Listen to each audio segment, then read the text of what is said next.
Welcome back everyone. हम लोग 2025 का प्रीलिम सॉल्व कर रहे थे एंड जैसे आपको पता है I have already cracked this prelims and have given mains. So अभी तक we have solve 26 questions and 20 out of 26 we attempted 25 questions and we got only 14 correct and 31 and 11 wrong। 14 correct है and 11 questions wrong है। तो as you can see कि no prelims and no attempt is success। 100% कुछ नहीं होता, but you'll see कैसे कैसे मैंने प्री क्लियर करा था। तो अब हम 20 क्वेश्चन नंबर 27 से शुरू करेंगे without wasting any time.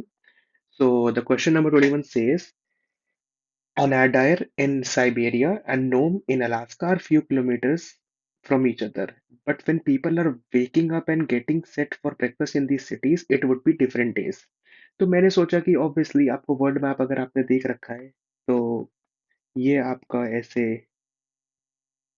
US है एंड यहाँ पे रशिया है और यहाँ से आपकी ये बेरिंग स्ट्रेट है और यहाँ से आपकी आईडीएल जाती है, आईडीएल इंटरनेशनल डेट लाइन।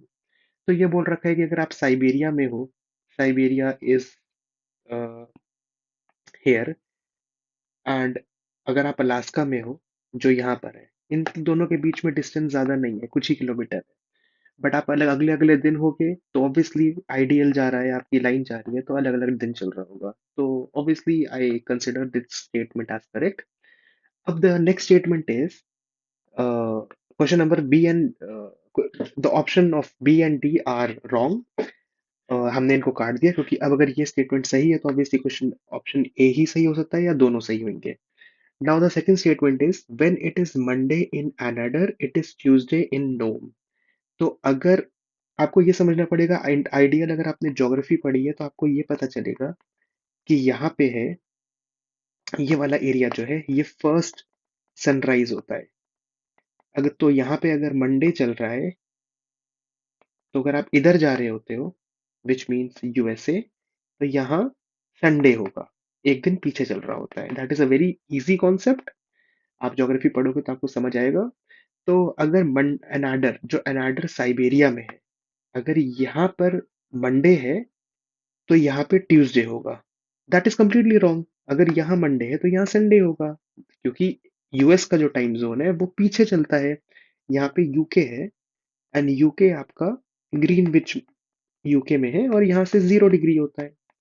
तो this statement is completely wrong. तो ये बहुत इजी क्वेश्चन था तो मैंने इसको सही कर दिया। ऑल दो आप इसमें देख रहे हो मैंने यहाँ पे सर्कल बना रखा था, दैट मीन्स मैंने इस क्वेश्चन को फर्स्ट अटेम्प्ट में नहीं करा है, मैंने इसको लास्ट थर्ड राउंड में करा है। I have explained in earlier videos what is first and second and third round. और ये देखो मैंने यहाँ पे मैप भी बना रखा था। तो ये बहुत इजी था, ज्यादा मुश्किल नहीं था, कंसेप्चुअल क्वेश्चन था। Now the 20th question is which of the following was founder of self respect movement? It's very simple, Periyar. तो अगर आपने मॉडर्न हिस्ट्री पढ़ी है तो मुझे नहीं लगता इसमें मुश्किल होगी। ऊपर से ये पी वाई क्यू का भी सवाल है, it has came into P Y Q, तो it's very simple. Moving on 29, consider the following pairs, country and resource दे रखा है और आपको करना है कि कौन सा करेक्ट है। मतलब बोट्सवाना में डायमंड मिलता है, चिल में लिथियम, इंडोनेशिया में निकल। तो बेसिकली आपको एक चीज बताता हूँ, ज्योग्राफी में जो कुछ भी दे रखा है या कोई भी मिनरल दे रखा है मैंने उसको रट लिया था। प्रोड्यूसर कौन है, रिजर्व कौन है। Same for current affairs, current affairs में जो चीज भी आ रखी है मैं उसको रटे जा रहा था, क्योंकि ऐसी चीजें रटने से ही काम आती है। एंड टू बी ऑनेस्ट मैंने I knew all of it. मैं जानता था बोट्सवाना डायमंड का है, चिल लिथियम का है एंड इंडोनेशिया आपका निकल का है। तो it was very easy for me ये वाला क्वेश्चन। लेट्स सी कि क्वेश्चन का आंसर सही है या नहीं है। तो 27 का है ए जो हमारा सही है, 28 का है ए जो हमारा सही है, 29 का है सी जो हमारा सही है। तो अगर आप करंट अफेयर्स रटोगे, ट्राई टू रटना कोशिश करोगे तो it occurs. Now coming to question number 30, region Mallorca मुझे नहीं पता था, मैंने यहाँ लिख रखा है never heard. Normandy Spain, Sardinia France. Sardinia में जानता था कि मेडिटेरेनियन में है, पर मुझे नहीं लग रहा था कि फ्रांस में होगा। इटली में हो सकता है मे बी। नॉट फ्रांस, तो मैंने इसको काट दिया। नॉर्मंडी मैंने नाम सुना हुआ था, बट आई न्यू कि स्पेन में तो नहीं है, कहीं और है। तो मैंने इन दोनों को काट दिया। दो बचे। मैलर की मैंने तुक्का मारा कि शायद से गलत ही है, मैंने डी कर दिया। एंड लेट्स सी कि ये क्या हुआ इसका। एंड 30 का डी ही है। तो यू कैन सी कि अ, तुक्के भी मारते हैं तो कभी कभार ठीक हो जाते हैं, ऑल्दो ये वाले पेज के मोस्ट ऑफ द क्वेश्चंस मुझे आते ही थे। Moving on to question number 31। Suppose the revenue expenditure is, हाँ, सपोज द रेवेन्यू एक्सपेंडिचर आपका 80,000 करोड़ है, रेवेन्यू रिसिप्ट आपका 60,000 करोड़ है, गवर्नमेंट ने बोरोइंग भी करी है 10,000 करोड़, और इंटरेस्ट पेमेंट 6,000 करोड़ है। तो रेवेन्यू डेफिसिट कितना हुआ? ठीक है। तो रेवेन्यू डेफिसिट हमारा क्या होता है? ये हमारा इकोनॉमिक्स, बेसिक इकोनॉमिक्स का कॉन्सेप्ट है। पर यहाँ पे एप्लीकेशन ऑफ इकोनॉमिक्स, जो ऑल दो यूपीएससी अभी तक नहीं पूछता था, this is the, I won't say first time, but हाँ, अ, शुरुआत कर दी है इस तरीके के क्वेश्चन करने में। तो ये वाला क्वेश्चन जो है एक्चुअली मुझे बहुत ज्यादा अच्छे से नहीं आता था। रेवेन्यू डिफिसिट होता है रेवेन्यू रिसिप्ट और रेवेन्यू एक्सपेंडिचर, सिर्फ रेवेन्यू, कैपिटल को छोड़ दो। तो उसके बीच का डिफरेंस है 420, यहाँ पे लिखा हुआ है। तो रेवेन्यू एक्सपेंडिचर 80 है, रिसिप्ट आफ्टर 660 है। तो टेक्निकली 20 होना चाहिए। पर यहाँ पे है कि गवर्नमेंट की बोरोइंग 10,000 थी और इंटरेस्ट पेमेंट 6,000 थी। तो मैंने उस टाइम पे ये सोचा कि बोरोइंग तो कैपिटल में आती है, नहीं आएगा, basic concept of economics. But interest जो आपकी पेमेंट होती है, मैंने इसको अलग से सोच के सोचा कि इंटरेस्ट पेमेंट 6 है, तो मे बी ये भी हो सकता है कि ये रेवेन्यू एक्सपेंडिचर में आए, क्योंकि इंटरेस्ट की जो पेमेंट होती है वो रेवेन्यू में जाती है, कैपिटल की नहीं होती है। देन आई थॉट कि 20 नहीं होगा, तो मैंने इसको गलत माना, सारे ऑप्शन कट गए और बी हुआ। लेट्स सी कि ये सही है गलत है, आई होप ये शायद से गलत, हाँ, आई न्यू, ये मैंने गलत अज्यूम कर लिया था। एंड आंसर इसका होना चाहिए डी, कि सारे सही हैं। तो मे बी ये इंटरेस्ट पेमेंट ऑलरेडी इंक्लूडेड होगा इसमें, और मैंने ये गलत ले लिया था। तो maybe because of that, but I myself has to revise economics, तो I am not gonna tell you कि मैंने क्या सही कर सकता हूँ अभी, but you have to go through economics, basic economics का कॉन्सेप्ट है ये। India is one of the founding members of INSTC, multi modal transport corridor. कि बहुत simple basic current affairs, basic, I would say basic, बहुत basic है। Let's see मैंने सही करा है नहीं करा, हाँ ये सही हुआ है।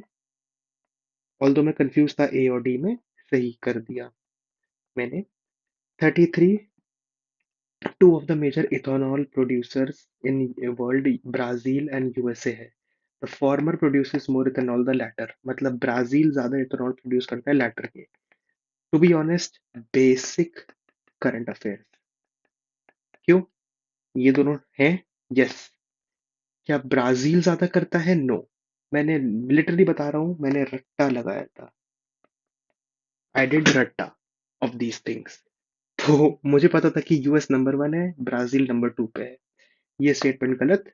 तो आपका आंसर, इसको पढ़ने की जरूरत भी नहीं, नो नीड टू पढ़ना, सीधा आंसर डी आया। लेट्स सी, 33 का डी, इजी। तो आप देख रहे हो कैसे रटना भी जरूरी हो जाता है। टॉपर्स कहते हैं नहीं बस पढ़ लो, किताब पढ़ लो, करंट अफेयर्स पढ़ लो ना। No, you have to literally, if you want to score good in prelims and do effectively, रट्टा तो करना पड़ता है। तो आई वुड से कि for factual data, if you are not able to understand concept, जरूर याद कर लो। पर ये सब चीजें तो रट्टी वाली है, इसमें कॉन्सेप्ट क्या है? इसमें कॉन्सेप्ट भी लगा सकते हैं कि यूएस में ज्यादा कॉर्न होता है तो उससे ज्यादा होता है, which is this statement, but I would say कि रट्टा ज्यादा कभी कभी जरूरी पड़ जाता है। तो रटना भी इंपॉर्टेंट है इस एग्जाम में, कॉन्सेप्चुअल क्लियरिटी तो is given, must. Question number 34। World bank warned that India could become one of the first places where wet bulb temperature routinely exceed 35 degree. मैंने कहीं पढ़ा था wet bulb 35 degree. Which of the following statement better reflects the implication of peninsular India most likely to suffer from flooding, tropical cyclone, drought? Wet bulb temperature होता है कि routine temperature इतना ही हो जाएगा? जिसमें वेट बल्ब होता है, वैसे मुझे अभी याद नहीं आ रहा, बट ह्यूमन सेफली नहीं रह पाते, उस टेम्परेचर को कहते हैं वेट बल्ब। प्लीज चेक कर लेना गूगल पे, मैं अच्छे से I don't remember right. Peninsular India अगर देखो हम वेट बल्ब को छोड़ो। सबसे पहले ये बात है, अगर टेम्परेचर एक्सीड होगा 35 डिग्री से, तो मैंने बस बैठ के ये सोचा कि अगर टेम्परेचर इंक्रीज होगा तो फ्लडिंग, ट्रॉपिकल साइक्लोन होगा, यस। ड्राउट होगा, यस। Flooding, yes. वाई? क्योंकि रिवर्स जो है वो मेल्ट होके आएंगी। ऑल्दो मैं अब सोच रहा हूँ तो शायद से फ्लडिंग ना हो, क्योंकि हिमालयन रिवर्स पेनिनसुलर में पेनिनसुलर इंडिया को नहीं करती हैं। बट मे भी हो सकता है अगर दो स्टेटमेंट दे रखी हैं। Let's just assume it correct. Survival of animals including human will be affected as shedding of their body heat through respiration. मुझे इसका मतलब नहीं पता। Respiration and some statement is included which means it becomes difficult. I think मैंने इसको सी करा, सोचा कि मे बी ये होगा, क्योंकि नॉर्मल लग रहा था कि हो सकता है कि एनिमल्स को इफेक्ट होता हो। तुक्का ही था, क्योंकि यू कैन सी मैंने सर्कल बनाया तो इसको मैंने राउंड 3 में करा है। मतलब एग्जाम खत्म होने से 15 मिनट पहले, जल्दी जल्दी में, जिसमें तो it means I wasn't sure, तो maybe it can be wrong. 34 का C, and fortunately it got correct. तो you can see how this thing works. It happens is in this exam. आपको नहीं पता होती है चीजें।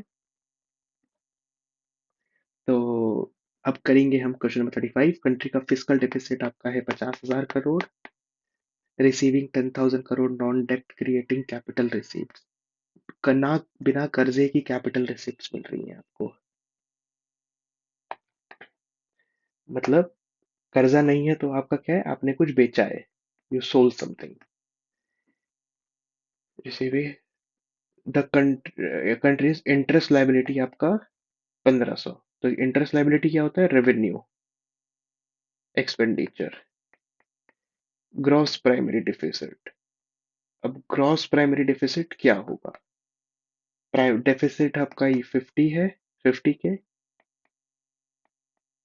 आपको non debt creating capital receipts मिल रही हैं तो आपका बढ़ गया। To be honest I was little confuse इस क्वेश्चन में। बट अगर आपका 50,000 रुपये है, मान के चलते हैं 50,000, और it is receiving, you can सी मैंने इसको लास्ट राउंड में करा है, सर्कल बना रखा है। Non debt creating capital receipt 10 मिल रहे हैं, तो ये तो नहीं आएगा फिजिकल डेफिसिट में, क्योंकि ये रिसिप्ट उसमें है 1500। To be honest I was just thinking कि इसमें 50,000 करा, इसमें 10,000 जोड़ो, 60,000 माइनस 1500, तो इट मस्ट बी 58,500। तो मैंने इसका आंसर सी करा। ऑल्दो मैं पहले ए सोच रहा था, मैंने यहाँ लिख रखा है, मैंने ए से सी कर दिया answer. But I think it was wrong. 35 का ए, या तो यू कैन अंडरस्टैंड। देखो अभी भी मैं नहीं वही वाले क्वेश्चन में गलत कर रहा हूँ, तो कंसेप्चुअल नीड अभी भी है मुझे काफी ज्यादा, क्योंकि ये क्वेश्चंस मैं अभी भी रॉन्ग कर रहा हूँ। ऑब्वियसली मैंने प्रीलिम्स के लिए नहीं पढ़ा है काफी टाइम से, मैं मेंस के लिए ही पढ़ रहा हूँ। ऑब्वियसली बात है वो। बट यूर अंडरस्टैंडिंग की गलतियां सबसे होती हैं, that's how you do it. Question number 36 पे आते हैं। Following statement regarding recommendation of 15 finance commission. Recommended आपका इतना करोड़, 45% ऑफ नेट प्रोसीड। मैं जानता था ये स्टेटमेंट गलत है, क्योंकि 41 है, पहले 42 थी। इसको काटा, सब कट गया, सी आंसर आया, 36 का सी। तो ये वाला टेक्निकली सच बताऊं तो काफी, काफी तो नहीं पर इजी कैटेगरी में ही आएगा। Now comes question number 37। Consider the respect, ये वाला इंटरनेशनल बैंक लोन वगैरह देता है, middle income community single handedly help reduce. ये आईएफसी करता है, ना कि ये सिंगल हैंडेडली ये काम नहीं करता। आईएफसी करता है डेवलपिंग कंट्रीज के लिए। साथ में एस्टैब्लिश हुए, ये भी बिल्कुल सही है कि वर्ल्ड वॉर 2 के बाद बनाया गया था। तो ये काट दो, इसका आंसर सी आएगा। एंड लेट्स जस्ट सी की क्या है, 37 का सी। इजी, बेसिक कॉन्सेप्ट्स, बेसिक्स, बिल्कुल बेसिक इकोनॉमिक्स। ऑल्दो कुछ क्वेश्चंस मुश्किल आते हैं, बट अगर आप पढ़ के जा रहे हो तो ये सारे क्वेश्चन हो जाने चाहिए। आरटीएस और नेफ्ट में फर्क क्या होता है? ये मुझे टू बी ऑनेस्ट नहीं आता था, मैंने प्योर तुक्का मारा है, डी, प्योर तुक्का। मैंने ये सोचा कि आरटीएस में इंस्टेंट होती है और नेफ्ट में टाइम लगता है, तो मैंने सोचा कि अज्यूम कर रहा था मैं कि assuming wrong. Operating hours for RTS are restricted certain way but it is not true for, मैंने लगा मुझे literally I am telling you, मैं इस पर कुछ बोल ही नहीं सकता क्योंकि मैंने इसको तुक्का मारा था। 38 के मैंने डी करा है और इसका आंसर ए है, तो मैंने गलत कर दिया। तो यू कैन सी कि कुछ में क्वेश्चंस में you don't even know anything, just to तुक्का टू जस्ट आइडेंटिफाई कि शायद से ठीक हो जाए। ये वाला क्वेश्चन था कि how many of the above are there other than India where international merchant payments are accepted under UPI, international merchant payment. मुझे पता था यूएई, मुझे पता था फ्रांस, आईफिल टावर में करा था, सिंगापुर पता था, जर्मनी में जानता था नहीं करा है, तो ये गलत हो गए। बी और सी में आंसर है। अब मुझे समझ नहीं आ रहा था बांग्लादेश का, टू बी ऑनेस्ट मैंने सोचा पास में नेबरिंग तो हो भी सकता है, पर मैंने कभी सोच सुना भी नहीं, मैंने सुनना चाहिए था।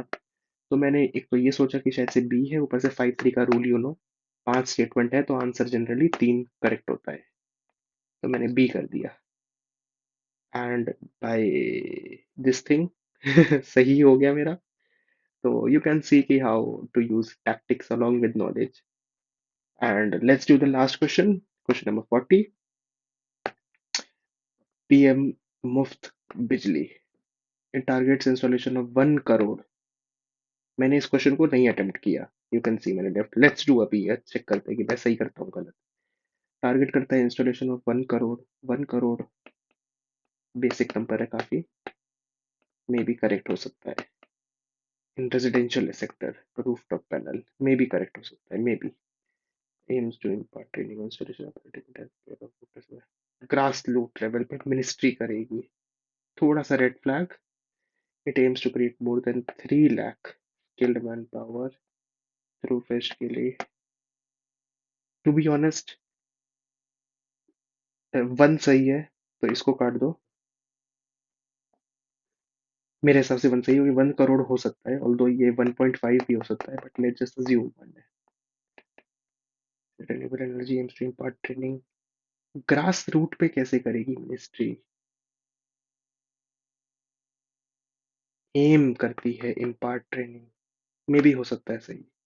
Let's just assume 3 lakh skilled manpower तो fresh component of capacity building, specific है बट लेट्स टेक अ टुक्का एंड डू डी। क्या है इसका आंसर? डी, इसका डी है, वाह वाह। तो यू कैन सी मैंने प्रीलिम्स के टाइम पे अटेम्प्ट नहीं करा इस क्वेश्चन को, but right now I did it in front of you. तो but I left it in prelims, तो हम उसको ब्लैक करेंगे एंड लेट्स जस्ट सी कि मैंने कितने सही करे। We started for question number 27। तो करेक्ट हमने करे हैं 1 2 3 4 5 6 7 8 9 10। रॉन्ग मैंने करे हैं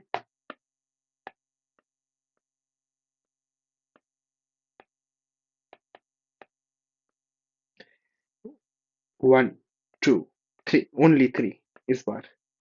and left we left 1 question. Total number आपके हो गए 14 क्वेश्चन। पहले करे थे 26, तो 26 और 14 प्लस करा आपने, 40 क्वेश्चन हम कर चुके हैं। उसमें से करेक्ट हमारे हैं 24, रॉन्ग हमारे हैं 14। Left we did left 2 question. तो this is are this thing. अभी तक हमने इस हिसाब से कर रखा है, हमने इतने सही करे इतने गलत करे। You can understand what is the way that I am using while solving problems. And please give me some new recommendations for other videos, and मैं इस सीरीज को कंटिन्यू करूंगा, बट आप अगली वीडियोस के लिए मुझसे recommendation दीजिए। And please help just tell me what kind of content do you want, and thank you so much, thank you